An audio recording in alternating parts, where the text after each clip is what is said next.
Hello and welcome to another episode of Career Stories podcast.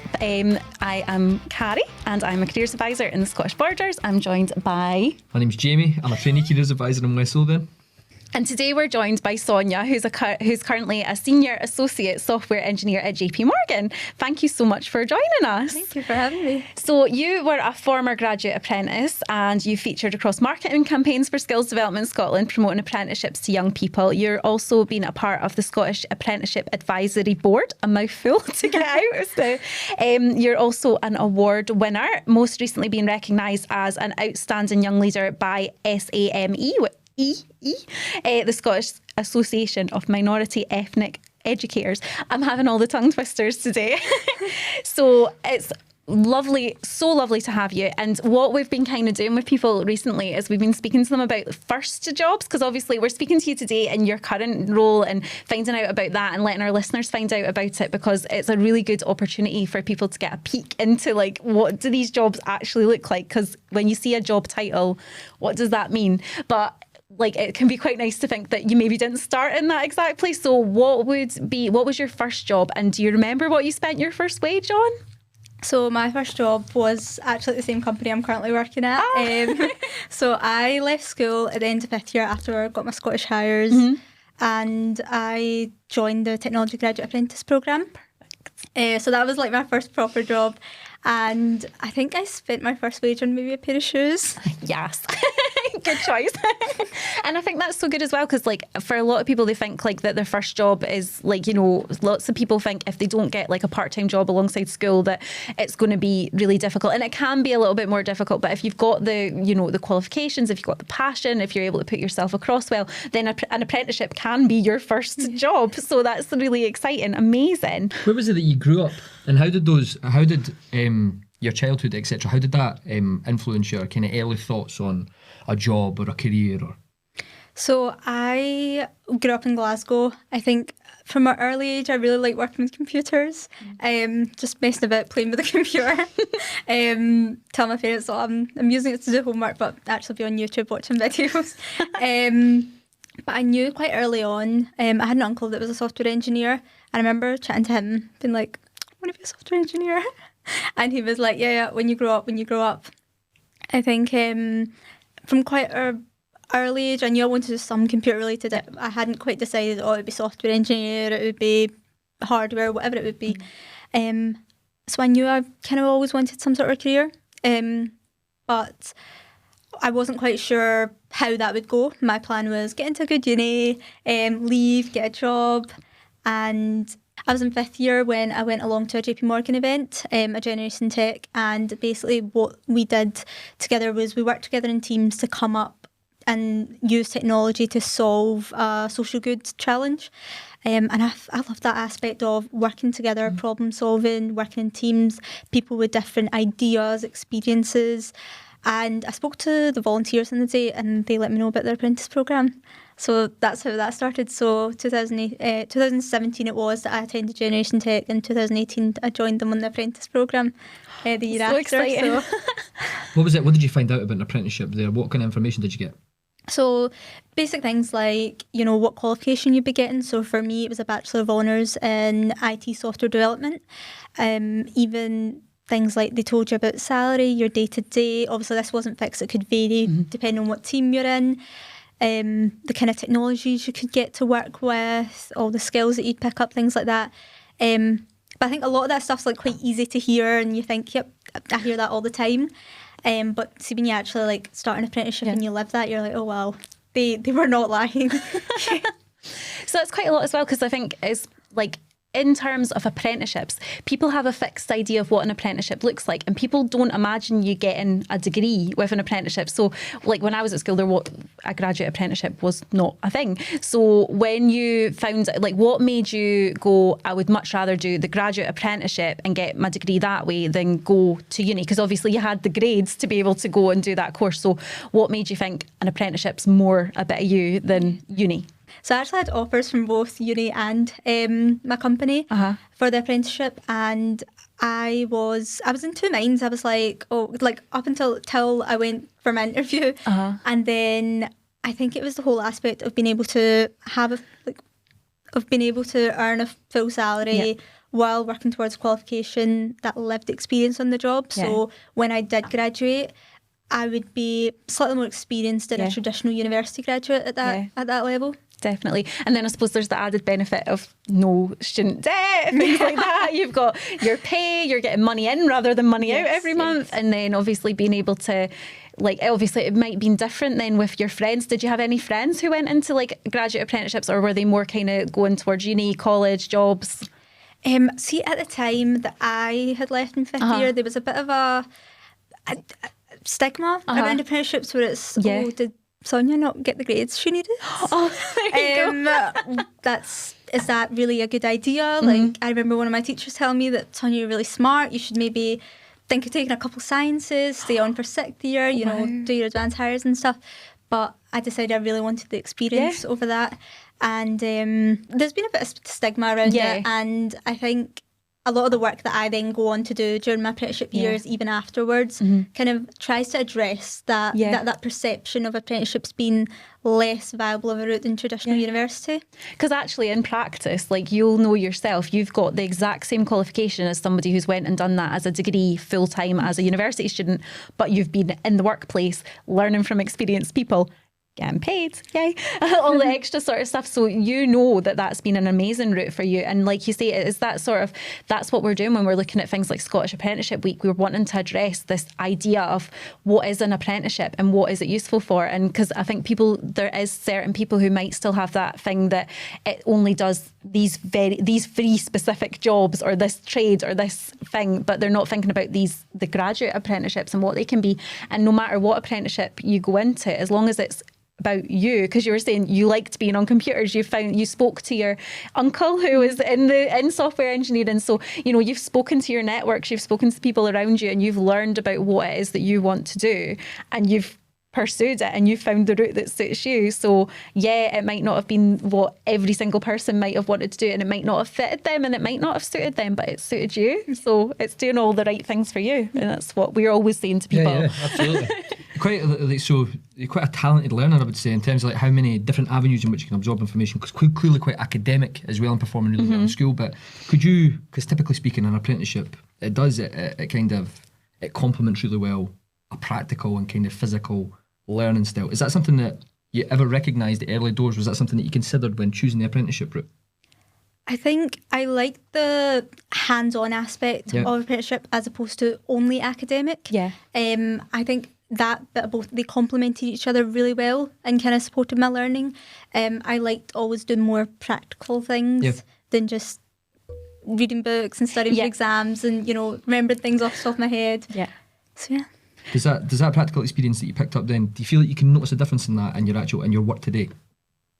100%. I think with software engineering particularly, the more experience you get, the more skills you end up picking up, the more opportunities you then get later down the line. So you're continuously learning. I think I really enjoy that part as well. I think my skills today versus 7 years ago when I just started the apprenticeship, day and night. Yeah, absolutely. Definitely. You've been an active member of the Apprenticeship Engagement Group, which is part of the Scottish Apprenticeship Advisory Board. Can you tell us about that role and why it's so important? So as part of SAB, I've been working with a couple different groups, one of them being the Apprentice Engagement Group. And that was kind of early on in my apprenticeship that I joined them, and I really took on an ambassadorial role to try and promote apprenticeships, go along to job fairs that they would host in colleges, universities, schools, to talk about apprenticeships and the benefits that I've seen. I think it's a lot more beneficial coming from someone who's either doing an apprenticeship or has completed one. So that's something I really enjoyed doing. As another bit of work that I did was I was part of the Race Commission, and that was a report that basically looked into the barriers faced by minority ethnic individuals and how to improve and basically put forth recommendations that would improve retention and participation. As part of that, I also chaired the Women and Girls subgroup, just making sure like the voices of that group were representing the recommendations of the final report. That's amazing. And I think it's so important. And actually, like, that's a lot of pressure on you. You've gone into this and you've gone, I'm going to do this graduate apprenticeship because I want to be a software engineer. And then you're doing these additional things that actually, because somebody should be doing these things, and it's like these things can make life easier for you, for other people, and it's about almost like paving the way for these future engineers. Like, because I think we said just before we started about there's lots of girls, there's people in like minority and ethnic groups who want to do specific things, but they do feel like there are barriers, and there shouldn't be. So having someone like yourself standing up and putting forward like this would be helpful. So as part of my role at my company, I also help out with internal events like hackathons, any careers fair events they have and things like that. I've worked with, like I said, we're talking about SAB, and also organisations like Smart STEMs, and because and through all that stuff, I've accumulated a great network. I've used that really diverse network to organise community career fairs in the sick place of worship. And that's been really important to me because I've been able to bridge that gap and expose the sick youth and even their parents to all these employers so they can directly connect, see all the opportunities that are out there. And that doesn't just have to be apprenticeships, that could be internships, grad roles after they go to uni. But what's important for me is that they have access to that information and those opportunities. I think, the careers fair have been a great success. We did one in 2024, 25, and we're also going to be doing one later this year.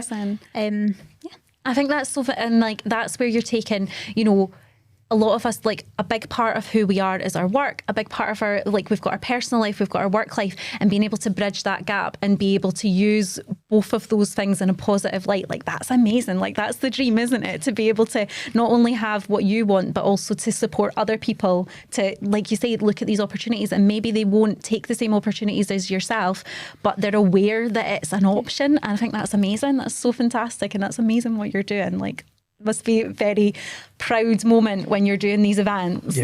It's really rewarding because even back when I'd started my apprenticeship, there were parents that were like, oh, just like my friends, some teachers as well. But it's really nice to see that attitude kind of shift where parents are like, you better be applying for apprenticeships to their kids. It's brilliant. I love seeing it. Like that you're seeing real cultural change around you from what you're doing. Like that's fantastic. Like being a proper change maker.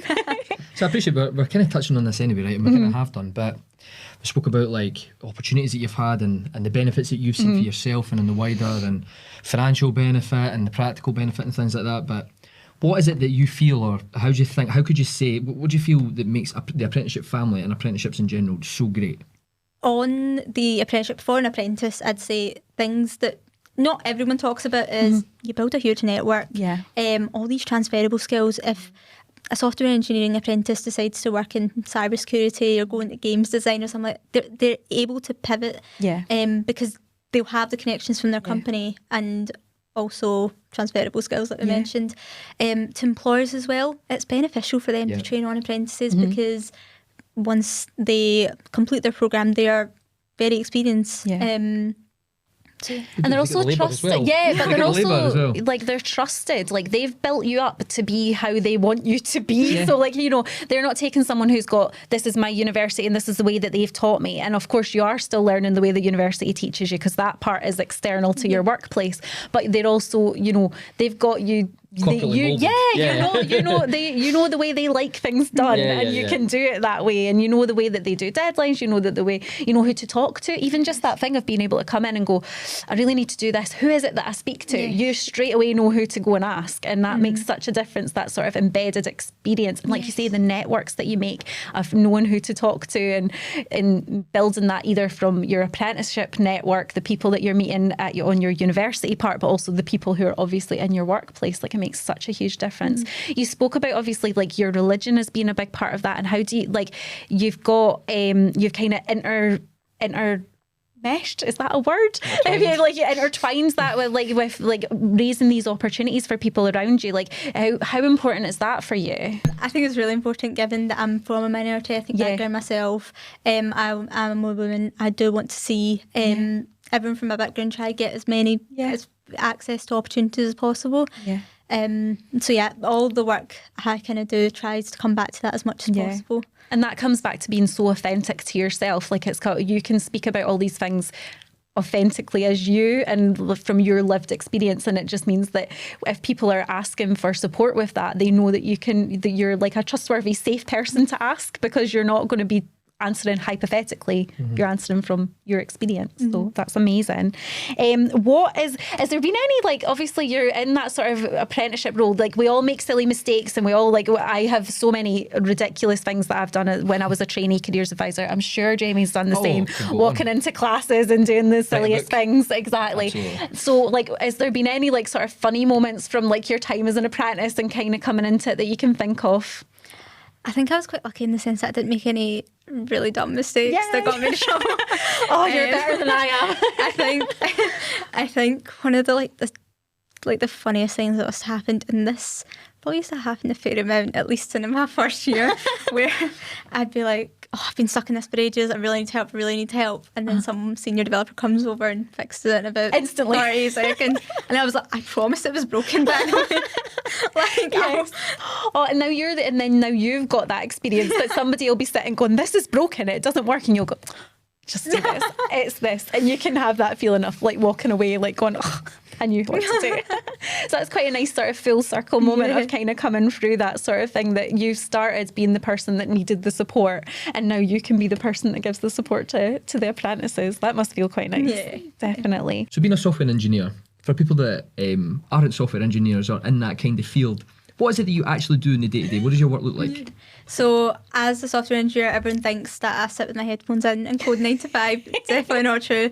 I'd say maybe about 30 to 40% at most my role is coding. But a lot of the time we're meeting with our product stakeholders, speaking to our business, gathering our requirements, doing demos, considering system design if we're creating a new application, things like that.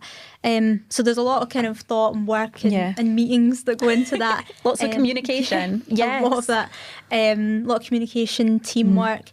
Even when you're working with your team, these are people with all sorts of experience, like they've come from loads of different companies, or they might be fresh out of uni. So balancing all that as well is a brand new skill in itself, sure. Learning. Pitching to the right level. Yes. And then obviously communicating correctly to your technical versus non-technical stakeholders. Making sure, because it'll be like the jargon that you would use with somebody that is like knows all about software engineering. If you said that to us, it would be right over our heads, and we would feel very silly. If you're like, I love asking this because, like, I'm a careers advisor, I'm intrinsically nosy, and I love one of my questions that I always ask is like favourites and bests and worsts and stuff like. So what is the best part of your job, and what could be considered the worst part, would you say? I'd say the best part of my job is probably the continuous learning aspect. So technology is always growing, and working with all different people, all these different experience levels, you get to like learn so much. So I'd probably say that's my favourite. Worst part of the job is, I know I said I'd do this. I know I said I did this when I was a first year apprentice, but I still have my days where I'll be looking at something for so long, come back after lunch, and it's resolved within about 10 seconds. But that's like, sometimes you do need that, like, step away. Like, I say that quite often to people. It's even with like studying for exams and stuff, you get so in it that you're just looking at it and you're like, this doesn't make sense. Step away, have a break, have something to eat, come back, and generally 9 times out of 10 it's fixable. You get opportunities to work, individual, but most of the times with teams. Even when doing events and stuff on the site. I honestly love that part of the job. I think that's what I like about JP as a company so much. They have a really good kind of culture, loads of events, these kind of things. You entered the world of work working for JP Morgan. What is it like to work for an organisation like that? You mentioned having a positive culture there. What's the culture like? Did you have to adapt to that? What's that like to develop in? So I think coming from 5th year high school and then getting chucked straight into a corporate environment was a huge learning curve. But I had a great support system around me, especially the apprentice programme. They made sure you had an apprentice buddy. You could speak to your manager. There was an apprentice lead you could speak to. Even your team members, they were so sweet, and they were so understanding of the fact that I'm an apprentice, so I'm not going to know everything. I'm going to need a little more support. And there was always that kind of compassion and consideration, which I really, really liked. There is a huge like kind of learning culture in JP. We're always wanting to learn brand new things, whether it's technologies, skills. So yeah. I think that's something that it's like a lot of people do feel worried about going into apprenticeships sometimes, because they feel like there is that thought of, I should know, I'm applying for the role of apprentice software engineer, so I need to know. But actually the whole point of the role is that you don't know. You learn on the job. So yeah, and I think that what you said there about that consideration, I think that, and compassion, that's such an important thing for apprentices, to be aware that, you know, like, I'm a careers advisor. I've got a trainee careers advisor who I mentor, like as a buddy sort of thing. And like, she'll say to me, oh, I'm really, you know, I'm worried about this. And I'll be like the first to go, oh, we've all done that. Don't worry about it, sort of thing. And you'll be the same with yours. Yeah, exactly. You need to be able to make mistakes in a safe way. Yeah. Definitely. So we've spoken a lot about your job, and obviously, like, for young people looking forward to their future, like your career does take up quite a big part of your time, but it's really important to have things outside of work that are important to you as well. So what do you get up to outside of work? So I try not make my entire life work. Yes. It can be a little tough, but I try to see friends as much as possible, do things with them. I also help volunteer at the Gurdwara occasionally. That's something I've kind of done growing up, so that comes quite naturally to me. Yeah. But making sure I'm getting out as much as possible when I'm not working. Yes. Yeah, because I suppose when we're speaking to people about like the things that are important to them when they're making their career decisions, we do speak about things like, what does the work environment look like? So I'm assuming software engineering is inside quite a lot. You won't be up on roofs or like out in fields or anything like that. So it's about making sure like you're getting that fresh air, that like sort of getting out and about and doing things. What is it that you do when you're volunteering? So in terms of volunteering, there's a few different organisations that I volunteered with, Smart STEMs being one of the few. They'll post like career fairs and things like that at schools, colleges. Always going along, attending those, talking to students is always something I really like. Getting them interested in STEM. Yeah, it's another thing. I've hosted a few like Python encryption workshops as well.